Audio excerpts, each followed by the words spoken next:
semuanya, dalam video kali ini kita akan belajar bagaimana menyusun laporan perubahan ekuitas dan laporan posisi keuangan menggunakan Microsoft Excel. Nah, dua laporan ini merupakan bagian penting dalam laporan keuangan perusahaan yang memberikan gambaran tentang perubahan ekuitas dan posisi keuangan dalam satu periode dalam perusahaan. Ada yang tahu laporan perubahan ekuitas itu apa? Yap, benar. Jadi sesuai dengan namanya, laporan yang menunjukkan bagaimana ekuitas pemilik atau pemegang saham itu berubah selama periode tertentu. Nah, ekuitas sendiri merupakan selisih antara total aset dengan total kewajiban dalam perusahaan.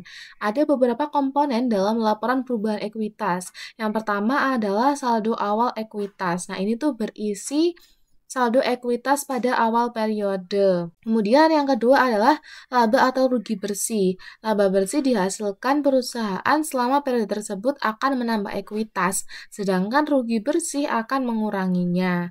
Yang ketiga adalah dividen yang dibayarkan. Nah, jika perusahaan membayar dividen, jumlahnya itu akan dikurangkan dari ekuitas. Kemudian yang keempat adalah setoran modal. Penambahan modal oleh pemegang saham itu berpengaruh pada peningkatan ekuitasnya. Yang kelima, penarikan oleh pemilik atau prefer. Nah, jika pemilik menarik modal, ekuitas akan berkurang. Yang keenam adalah perubahan lainnya, penyesuaian karena perubahan nilai wajar aset atau koreksi akuntansi sebelumnya. Nah, fungsi dari laporan perubahan ekuitas sendiri itu yang pertama adalah transparansi dalam perubahan ekuitas perusahaan. Kemudian dapat menilai kinerja keuangan berdasarkan laba yang dihasilkan. Yang ketiga memastikan kepatuhan terhadap standar akuntansi. Dan yang keempat adalah membantu dalam pengambilan keputusan bisnis dan investasi. Oke, mungkin langsung saja kita menyusun laporan perubahan ekuitasnya di Excel. Yang pertama, kalian harus menyiapkan sheet baru, kemudian rename sheetnya menjadi perubahan ekuitas. Nah, setelah selesai, jangan lupa kita membuat kertas kerja baru harus ada namanya KOP. Atas ini UD Junior, kemudian laporan perubahan ekuitas, dan untuk periodenya periode 1 Juni sampai 30 Juni 2019. Benar ya? Ya, 2019. Kemudian kita match across dan kita bold. Sama seperti dengan laporan laba rugi yang sebelumnya kita telah buat, bahwa di laporan perubahan ekuitas ini itu ada yang namanya kolom utama dan kolom bantu. Oke, kita buat dulu untuk kolom utamanya itu berisi dengan kode, kemudian nama akun, dan saldo.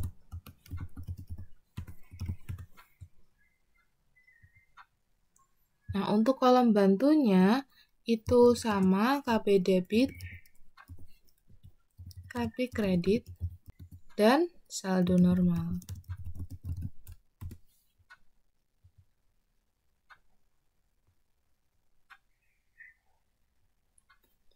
Nah, untuk mengisi kodenya, ini masih sama seperti tadi, kita klik data, kemudian data validation, any value kita ganti list, search-nya kita menggunakan kode. Kemudian kopikan sampai dengan yang terbawah. Nah, dalam laporan perubahan ekuitas ini, itu pasti nanti akun yang muncul adalah benar, akun 3 saja. Oke, kita ketikkan dulu.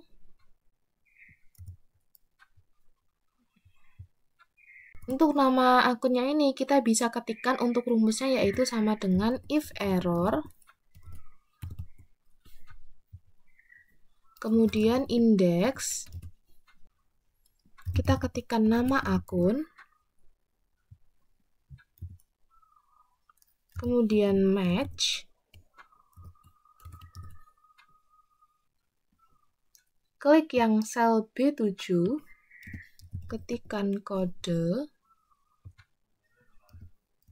0 dalam kurungnya 2 kali, petik 2-nya 2 kali, kemudian nah seperti ini. Nah, ini itu dia itu mencari nilai dari kolom kode, di mana kode ini adalah define name dari kode akun pada sheet daftar akun, kemudian dicocokkan dengan nilai yang ada di B7 atau kode yang ini. Lalu akan mengambil nilai yang sesuai dari kolom nama akun, di mana nama akun ini merupakan define name dari nama akun pada sheet daftar akun. Kemudian bisa kita ketikkan enter. Nah, setelah seperti ini kita bisa klik enter. Nah, maka akan muncul untuk nama akunnya. Untuk rumusnya ini bisa kita drag ke bawah atau kita kopikan saja.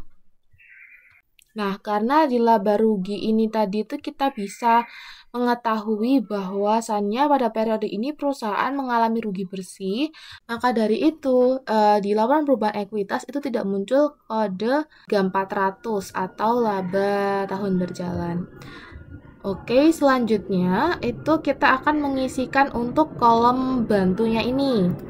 Kolom bantunya ini untuk rumusnya yaitu if error, kemudian indeks NRC debit karena akun dengan nomor akun 3000 atau equity ini tuh berada di kolom neraca bukan di kolom laba rugi, maka kita yang NRC debit. Kemudian match, kita klik untuk sel yang ada di B7 ini, kemudian NL kode 0 petik 2 kali, tutup kurung. Kurungnya ini jangan lupa 2 kali juga. Untuk cara membacanya juga masih sama, di mana bagian ini itu mencari NL kodenya, di mana NL kode adalah define name dari kode akun pada sheet neraca lajur yang memiliki nilai yang sama dengan B7 ini. Lalu mengambil nilai yang ada di NRC debit. Kemudian kita enter dan drag ke bawah atau kopikan ke bawah. Ini sama seperti tadi untuk KB kredit rumusnya, tinggal kita sesuaikan saja. Kalau misalkan tadi yang debit, sekarang yang kredit.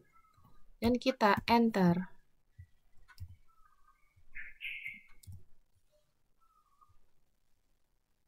Nah, untuk saldo normalnya ini, kita bisa ketikkan rumusnya yaitu if error, indeks,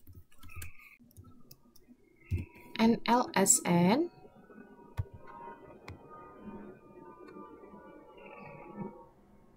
kemudian match, klik yang sel B7, NL kode, 0 tutup kurung 2 kali, petik 2 kali, dan enter. Nah,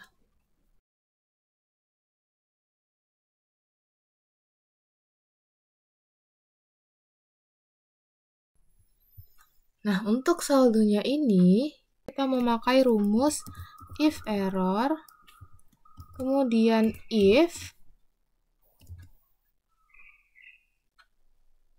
kita klik untuk yang saldo normalnya ini sama dengan KR H7 dikurangi G7 dikurangi H7. Kemudian kita klik enter. Kita kopikan ke bawah. Nah, untuk preview ini kita ambil dari neraca lajur yang bagian debit. Nih, kolom neraca. Nah, untuk rugi tahun berjalannya, kita ambil dari laporan laba rugi, yaitu minus 13.764.000. Kemudian kita klik enter. Oke, kita berikan untuk currency-nya terlebih dahulu.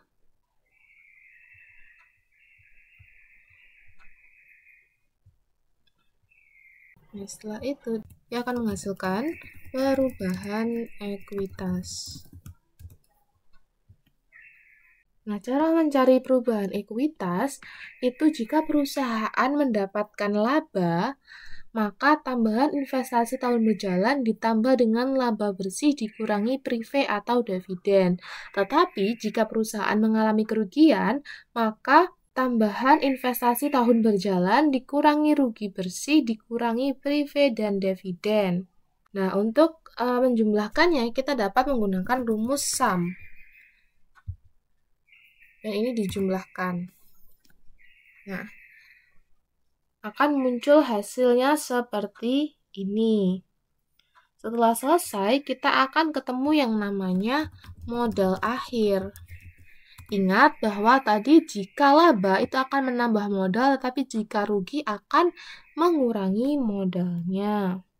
Kita juga bisa memakai rumus sum, kemudian klik enter, maka akan muncul hasil modal akhir pada periode Juni yaitu 171.236.000 rupiah.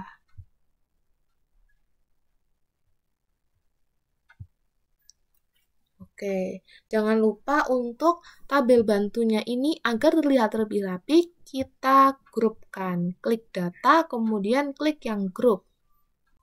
Seperti ini. Kita rapihkan sedikit, jadinya seperti ini. Nah, kalau neraca, dari kalian ada yang tahu nggak apa itu laporan posisi keuangan atau neraca? Yap, benar. Jadi, laporan ini tuh menggambarkan kondisi keuangan perusahaan pada periode tertentu.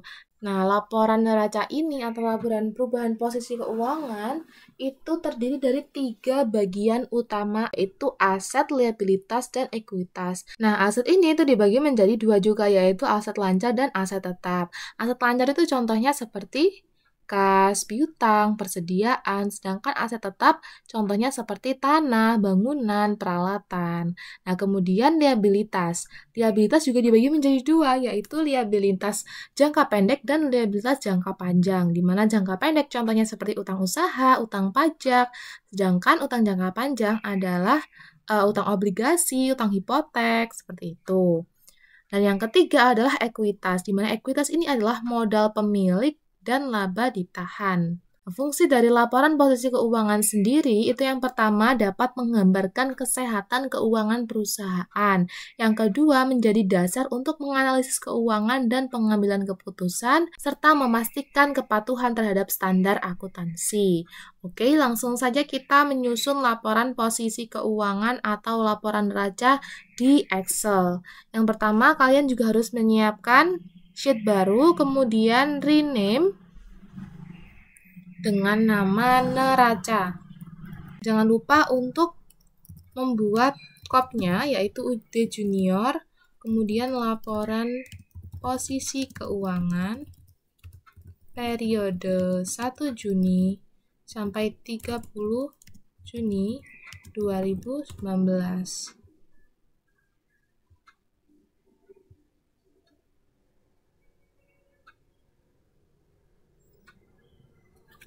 Sama seperti laporan yang sebelumnya, di mana terdapat tabel utama dan tabel bantu. Tabel utama itu ada kode, nama akun, dan saldo. Kemudian tabel bantunya KB debit, KB kredit, dan saldo normal.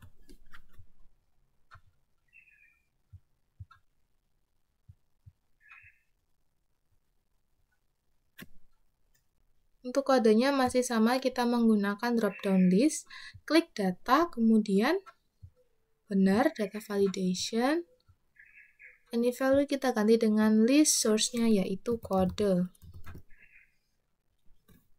klik OK, drag ke bawah atau kopikan ke bawah. Setelah selesai, kita membuat nama akunnya. Untuk nama akun, kita bisa kopikan dari sini rumusnya. Sama. Bisa kita klik copy, kemudian kita bawa ke sini. Nah, tadi kita sudah singgung sedikit bahwa di laporan posisi keuangan ini adanya itu akun aset, liabilitas, dan ekuitas.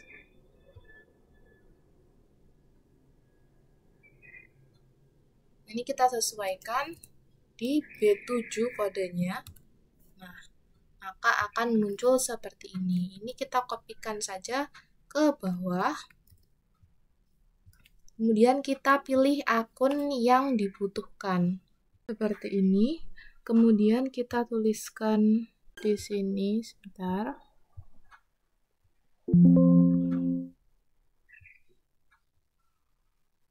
Tulis di sini adalah total aset. Total aset lancar. Kemudian baru teruskan di sini akun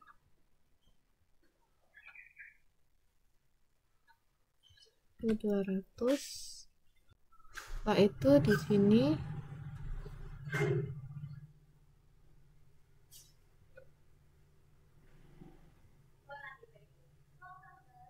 kita tuliskan total aset tetap.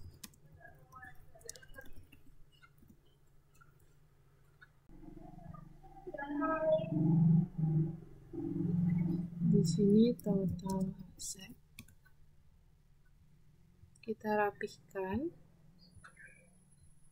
Kemudian untuk yang sini ini kita tuliskan kewajiban plus ekuitas. Kemudian pilih akun yang sesuai. Itu current liabilities.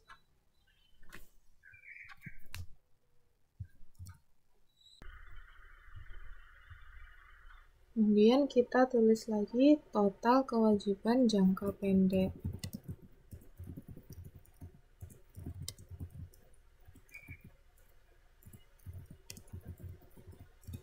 Kewajiban jangka panjangnya.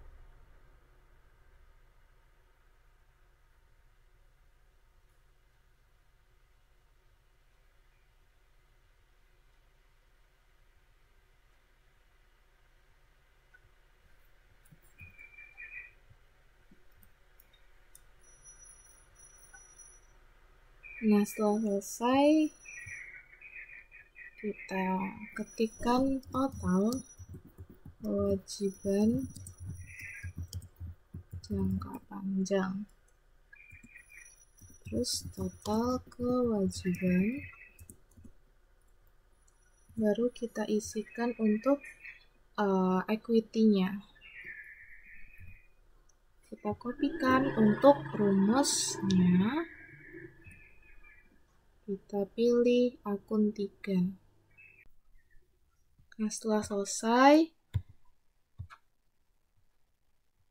kita tuliskan untuk total ekuitas terakhir dan total kewajiban plus ekuitas. Nah, ini semuanya sudah selesai kita isikan. Selanjutnya yaitu kita isikan untuk yang bagian kolom bantu ini. Untuk kolom bantunya kita bisa ketikkan rumusnya, yaitu if error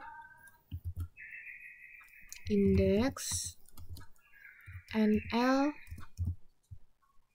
NRC debit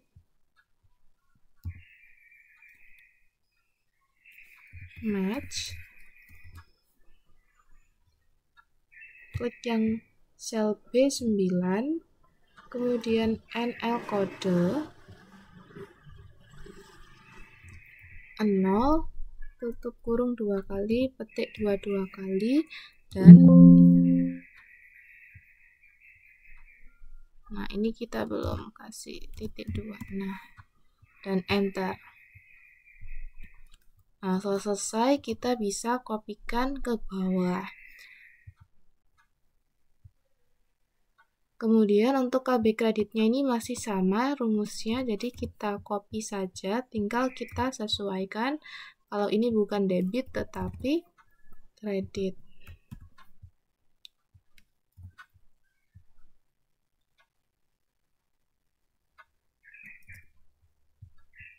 Nah, untuk saldo normalnya ini kurang lebih sama seperti ini. Kita tinggal sesuaikan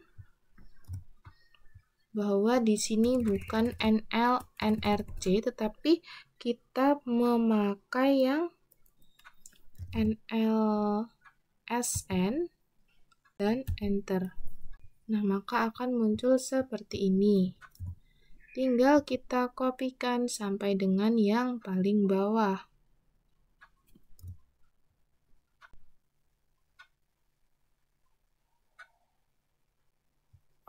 Kemudian kita rapihkan, menghilangkan bold. Kita beri currency. Nah, oke, selanjutnya kita akan mengisi untuk saldonya. Nah, ini sepertinya ininya kurang ke bawah, teman-teman. Kita bisa insert. Nah, seperti ini. Kemudian kita isikan untuk saldonya yaitu if error, if H10 sama dengan DB, maka F10 dikurangi G10. Tetapi jika H10 itu bukan berisi DB, maka G10 dikurangi F10. Kemudian enter. Akan muncul nilainya seperti ini. Kemudian kita kopikan sampai dengan yang paling bawah. Setelah selesai kita currency.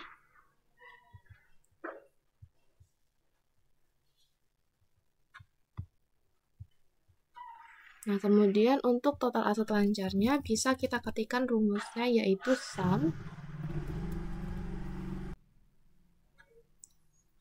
Kemudian untuk aset tetapnya, ini jangan lupa untuk akumulasi depreciation ini itu berada di saldo sebelah kredit. Maka kita berikan minus di depannya ini. Karena dia nanti akan mengurangi equipment at cost kan? Nah, seperti ini. Baru kemudian kita ketikkan rumusnya yaitu sum.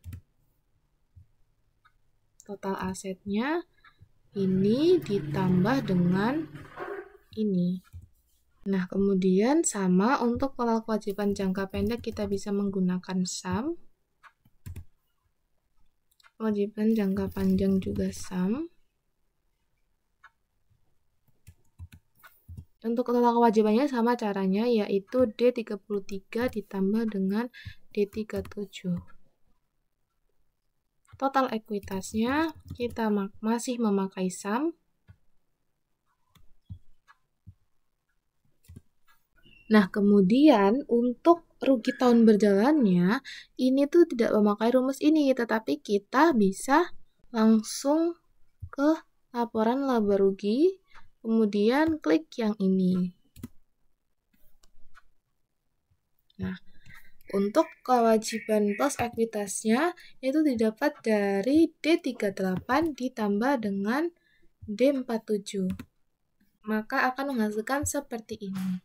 Nah, kita kalau ingin mengetahui apakah hasil tersebut sudah balance dan benar, kita bisa menyocokkan antara total kewajiban plus ekuitas ini dengan total aset. Nah, di sini untuk nominalnya sama ya, 512.769.600 rupiah. Nah, jika sama seperti ini, maka ini bisa dikatakan balance dan sudah sesuai. Setelah itu, kita membuat grouping agar datanya terlihat lebih rapi. Data, kemudian group. Nah, kita sesuaikan lagi. Nah, seperti ini teman-teman.